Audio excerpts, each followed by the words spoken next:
All right, so that was a descriptive statistics. That was all about that you need almost to describe your data. You have a data, you calculate mean, mode, median, make sure which one you want and which makes sense, calculate the spread, interquartile range, standard deviation, see which one makes sense, plot them nicely, and describe your data, that what it is all about. Just don't describe, don't say, oh, my data has mean this, say that my data shows that average height is this or average blood pressure is this. That's the description. You don't just say the numbers which is in there, right? You describe your study. So inferential statistics is the next session, right? Next thing. What we do with inferential is that, okay, I'll just come to the point. So in inferential statistics, what we do, we have we want to inference something, or we want to actually maybe claim something, right? We want to talk about whole population, but we have a smaller sample of the data. We extract a small number from that. We do statistics on that, and we inference about the whole population, right? That's why it is called inferential, right? It's not accurate.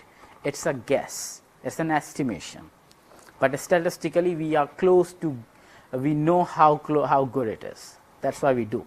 In fact, all the studies that you do are most likely inferential. The descriptive is very accurate, very absolute. There is no uncertainty there. In inferential, there is a lot of uncertainty there. In descriptive, if I give you 5 number, you calculated mean, it is mean. It is true mean, right? You're not guessing anything. Here we are doing a lot of guesswork, but with the statistical tool, right? We have a small sample, we do a lot of statistics, and we guess about the whole population. So for example, if I want to see, let's say, the marks of everybody in this class, rather than asking everybody, I ask only 3 people, what's their marks, and I just guess, okay, what would be the everybody's marks, right? And my guess should be very close to everybody's. That's inferencing, right? I have a sample, small sample, and the population. So population, the term population has a meaning like a colloquial meaning is that the people who live in a one particular region, country, or the area, right? But now, because of the statistics, we call like population not just the people, but also the objects, right? So if we are talking about the speech, all the speech, like let's say we are talking about the text of English, all the possible text of English is a population, right? But for you guys you are all medical students, so you will be dealing with people, right? So for you will be talking about the population as a whole, everybody who have some particular characteristics that you are talking about. If you're working on the smoking and non-smoking, everybody who smokes and not smoke is a population for you, right? And then you take a small sample, do some analysis, and talk about, oh, everybody is like this. So when you extract that data, it's called sample, right? And sometimes we call it sample data, because word sample in other field is considered as a 1 point, but here we will call it a data point as a 1 point, and sample is a whole subset of the data of the main thing, right? Size of a sample is capital N. In some books you will find the capital N is the size of a population and small n the size of a sample.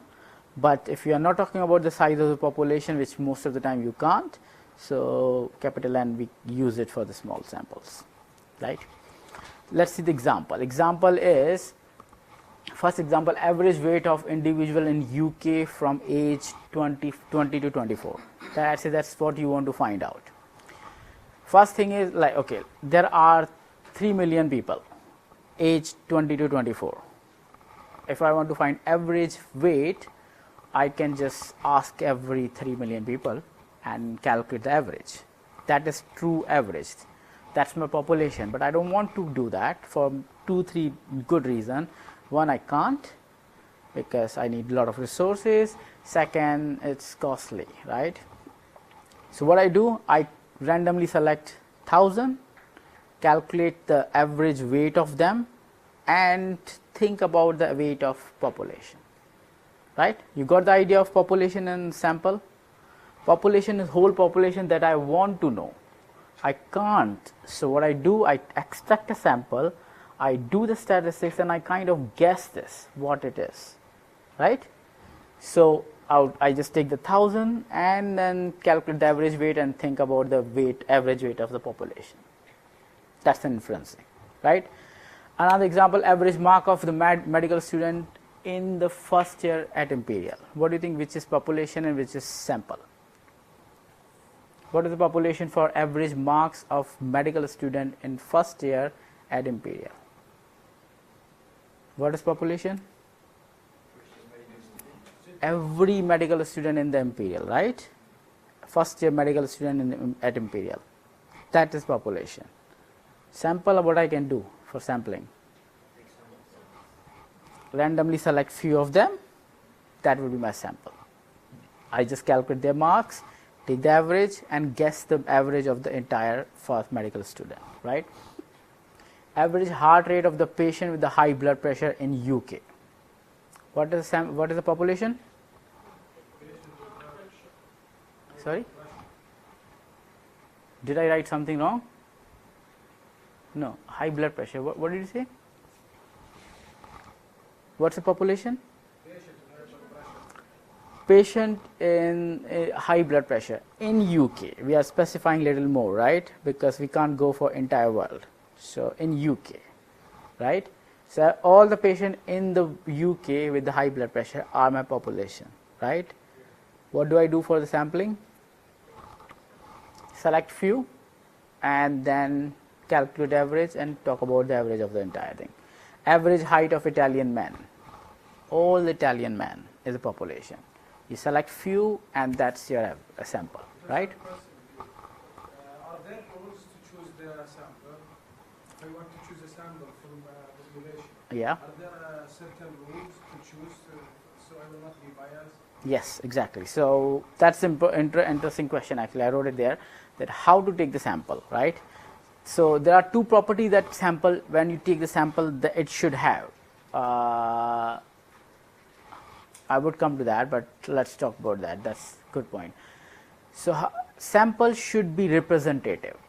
Representative, that's mean whatever the sample you are taking, it should represent the entire population, right? You should always try hard to be as good as possible. So for example, if you're talking about the high blood pressure in UK, patient of high blood pressure in UK, you can't just take the patient from London only. You have to take randomly from every city, right? Because if you take London, that means you have already biased your data.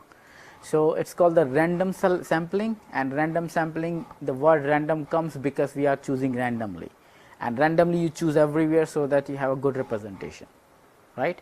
If you choose randomly, even if your random method, sometimes random methods are also a little biased. For example, med student, and if I just go for only this year medical student, I already flawed it, right? I made a mistake. I should go for every first year student and every, like for last 10 years maybe, right? Not just this year.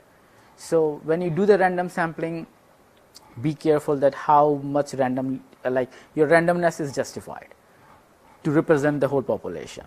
You should make sure that thing. And second property that your sample should have, that it should be large enough. Why large enough? We'll come back to that, right? If you can't just take the, look, okay, for example, this 3 million people, you can't just take a sample of 10. Will that make sense? So how can I know when it is large enough? Yeah, that's a good question. I'll come back to that. So these are the two things that you have to care about. So first thing, this you understand that what is sample and what is population, right? How to sample, that is a question. How many points you should take, that's a good question. And why to take sample, why not to take the entire population, we already talked about that because that's a costly thing. Okay. So whenever, sorry, yeah? Average height of Italian men, where is the boundary? Is it global? Is it United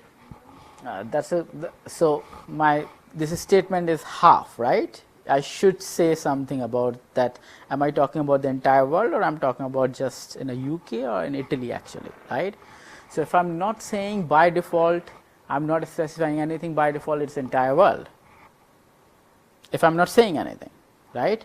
And if you are doing something, you have to put it there. And that's one of the things that you will find a common mistake in research paper, that they say, oh, we found that this disease affects these people like this, but they didn't mention which country or which place that did it. Their study is conducted only in UK, and they are saying it works just like everywhere else.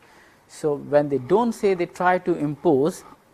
It is true, but good researcher will always put that specification, right? Always put those specification there. Not putting them, that means that you are claiming for entire world, right? Everything possible, right? So for example, if you see the third one, I specifically put in UK, because just to specify that we are not worried about the entire world, we are worried about only UK, something like that. Okay, so we have a 3 million people, we take 1,000, and now we calculate mean, just like we calculate mean, right? And our best guess for population is exactly that same mean. That's a guess again, that's not the exact, right? So let's say we take 1,000 and we calculate the average weight, and that's the 169.5, and then that's our best guess for the whole population too. It's very simple. Whatever you do, you think that's gonna be like this, that's going to be close enough to the population, right?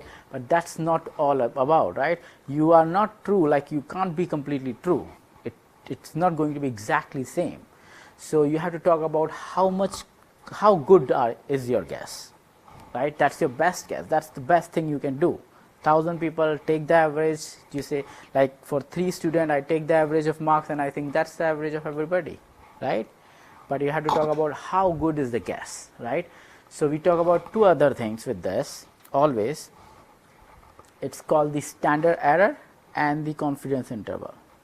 So standard error tells you that how much error you might have in your best guess, how much far you might be from the true mean of the population. And confidence interval tells you that what is the possible range that your true mean will be there, right? So for this particular example, our mean is this, but standard error here is something, I think 2 point something.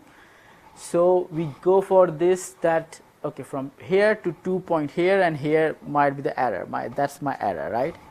Confidence interval we are taking from the one formula, again we will come back to that. We see this is the range of the values that 95% time my true mean will lie in this range. I'm guessing here, but I'm sure for 95% time, 95%, that the true mean will not go from beyond this or before this. You got the idea? It's a range that you are saying. This is the range. 95% time, my true mean will lie in this range. That's why we are calling it confidence interval. Smaller it is, better it is, right? I can't say that, okay, my confidence interval is like 0 kg to 200 kg. That's 100% confident. Of course it will be, right? Nobody is over 100 and nobody is below 0. So you want that to be small and small, right? So that you can say that, see, I have a very good confidence because my confidence range is very small and I'm very sure about my mean, right? So these are the 2 things we always calculate. We say whatever the sample mean is, we say that that's an estimation of the population mean. The word estimation is a technical term for guessing, the guess, right? That's my best guess for the population. And then standard error tells you that how far you can be from the true mean, and confidence interval tells you what's the range of the possible true mean, right? And confidence interval cannot be just 95%, you can have 90% confidence or the 99. So this is 99% confidence, this is 95, and this is 90, right? You keep going far and far. You want to be 95. Usually in the statistics we go for the 95, and you will see a lot of time that you will go for the 95, right? Sorry, could you please come back to the previous? Yeah, this is, I think the bigger the confidence interval, but why the range is narrower? I think if the confidence interval is bigger, higher, like 99%, how comes the range become narrower? So 95 means 63 to 74, right? 90 means 65 to 73. It's a smaller. I The wider the range of the uncertainty. Yeah, so it will be like, so okay, tell me confidence 95. Okay, I think I'm confusing the terms here. Okay, tell me the 1% time, it will be this or not? 10% time? 10%, Tell me if I guess, my guess. So, okay, we want range to be smaller and smaller, right? But we want the 95% to be smaller and smaller. Why? Because we want like, okay, which is a good guess? 95% guess, 95% confidence is better or 90 is better? 95. 100% is the best, right? And 10% is the worst, right? So I give you the best guess and I say, okay, my 10% guess is that it is there. Are you impressed? No. Of course it is not, right? 10%. 90% time it can be anywhere, right? This is 90% time I'm going to be here, right? 95% time I'm going to be here. 99% time I'm going to be here. 100% I'm going to be here, right? You got it? Yes. So range is increasing, but we want it to be small, but it is increasing for a one data set because this is not going to do anything different, right? It is just telling you, okay, this guess is here. 90% time your mean will be here. 95% time your mean might be here. 99% time your mean will be in this range. 100% time it will be here. You got the idea, right? So we want a smaller and smaller range, but it's not going to change anything. Whatever data you have, you will have, right? You can't just change the range. So how do we calculate? Yes? Sorry, just can you turn the aircon off? I don't know how to do that. Leon? What do you want to turn off? The aircon. I have no idea how to do that. Leon, how to turn off this air? Oh, we can't in here. It's Cynthia. Yeah, we can't. So we can't. We can't control that. You can shift the place if you want. The closer, the closer.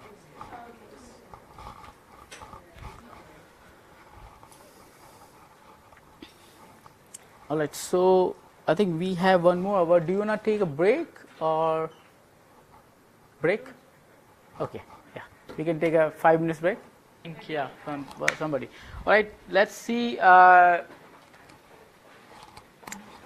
So now we know when we have a sample, we calculate something and we inference about the population. The best guess is the best guess or the estimated mean of population is the mean of sample. A standard error, how do we calculate that? Is the formula is like this. The actual formula is the standard deviation of the population divided by the number of samples that you have and your sample size. But again, you don't have access to population because population is big. So you again kind of make a guess about the standard deviation of the sample, right?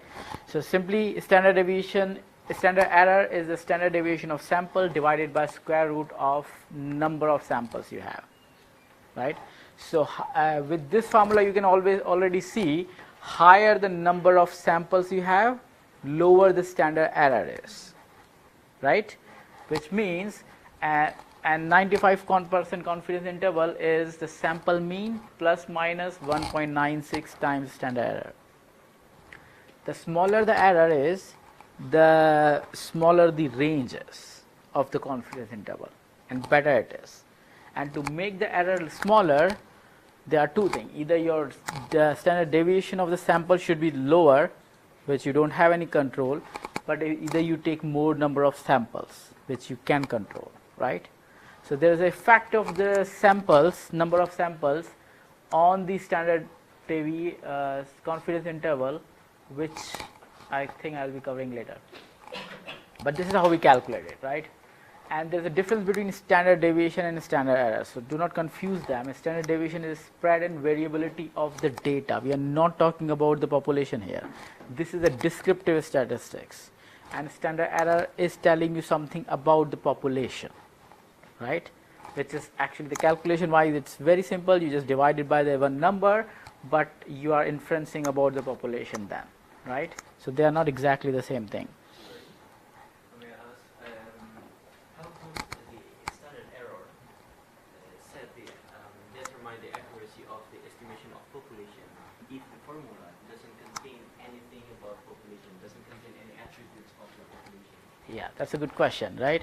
Ideally, it should. The standard deviation of the population is there. That's the main formula. Standard error is equal to standard deviation of the population divided by the number of samples. But practically, we can't have that. So, for example, if I want to calculate the weight of 20 to 24 age of every man or everybody in the UK, I don't have standard deviation because I don't have data at the first place, right? So again, I don't have that population parameter here, but I can again guess that as equals to this. So whatever the 1,000 people I took and calculate the standard deviation of them, I will assume that's exactly the same standard deviation as the population would have, right? Exactly. It is assumption. We are never exactly sure about anything. So if I go back here,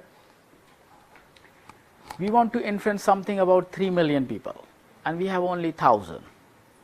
The mean of 3 million people, we are guessing whatever the mean of 1,000 is a mean of 3 million. That's not a bad assumption, right? If we have sampled it properly, right? But standard, and now my assumption again is whatever the standard deviation I have for 1,000 would be almost similar standard deviation here if I have sampled it properly. If I have done it wrongly, then of course it's fraud, but that's again an assumption, right?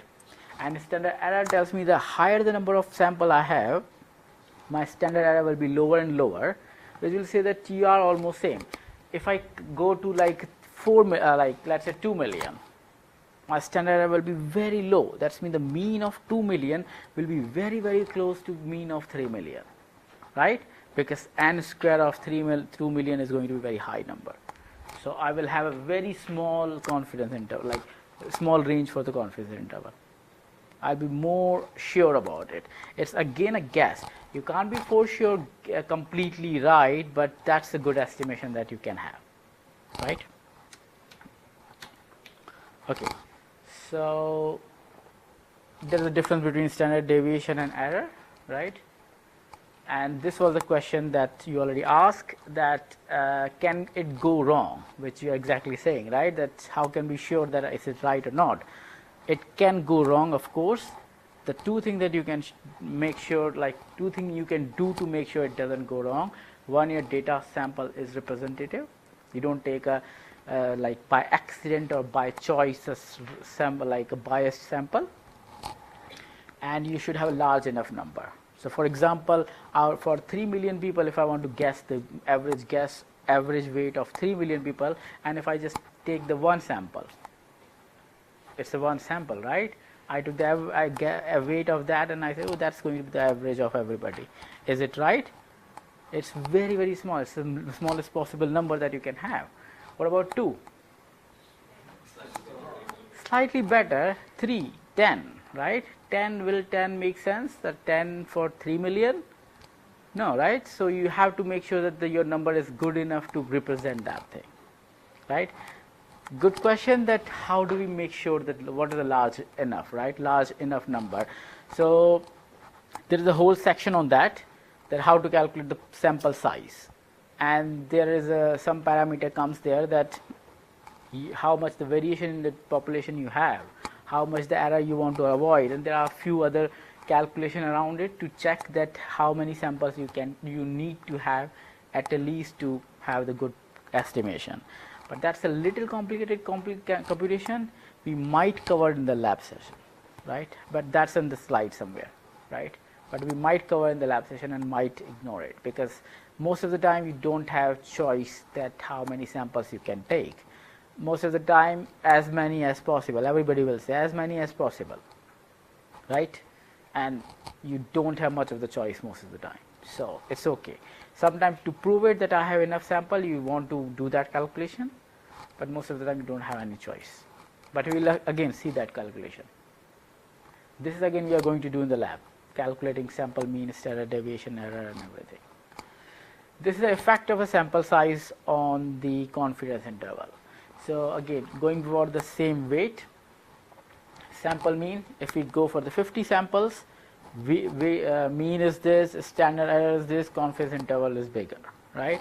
If we keep increasing the size, the sample size, your standard error is going to go down. Mean might not go very much different, like it might be almost similar, but standard error will go very small and small, and that's why your confidence interval will go smaller and smaller, right? So this is a 50 sample, 100, 500, 1000, like this. The higher the number of samples you have, better your guess is for the mean for the population, right?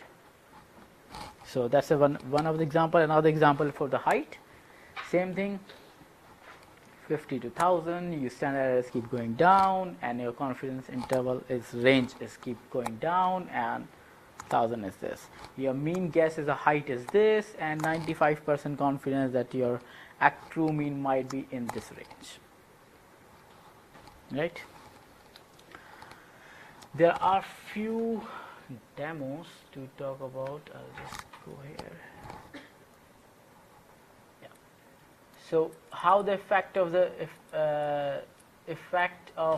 sample the confidence interval works there. So it's like this. So for example, let's see that these are the three distribution, and let me put them exactly on the same location.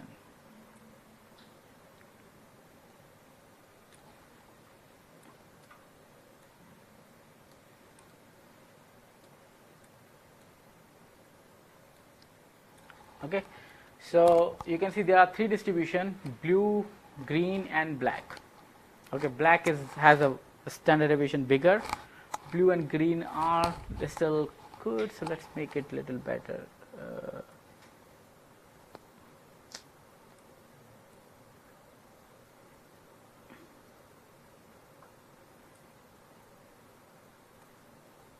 Okay, now every time I take a sample, let's take the sample from population, black, right? I should, just a second,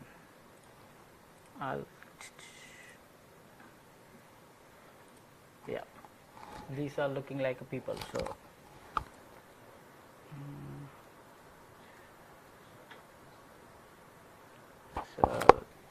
this is larger and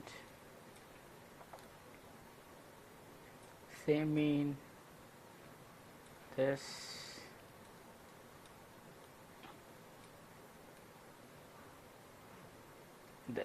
okay. All right, so every time I take a sample for the black, I randomly chose 5 samples, and that's the mean, right? True mean is 0, this, but you can see I take the 5 sample randomly and my mean is far away from this, right? I take the sample from group 1, blue, 5 samples, kind of almost similar, and that's the mean. Let's go for the blue, 5 sample close enough, and this. All three of them have the same mean, 0, but they have the different variability, like the spread is different, right? Let me try with the 100 times, right?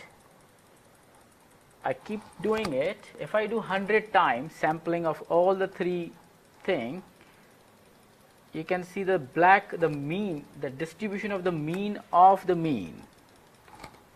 So this is the range of the means I'm getting for black, and true is here, right? And if I do 100 times, 95% time, like I will correct it, like it's a big range. Green has a smaller because it's smaller standard deviation. Blue has a little bigger, right? So that kind of tells you that the spread of the data actually determine that how, like whenever you take a sample, you calculate mean, how close your mean will be with the true mean determines by the spread of original population, right? So that's one of the effect. This is again available. You can play with this. We'll use this again for the another example also. And this is another question that we will discuss in the lab session. It's a question that how much proportion of the data that you need,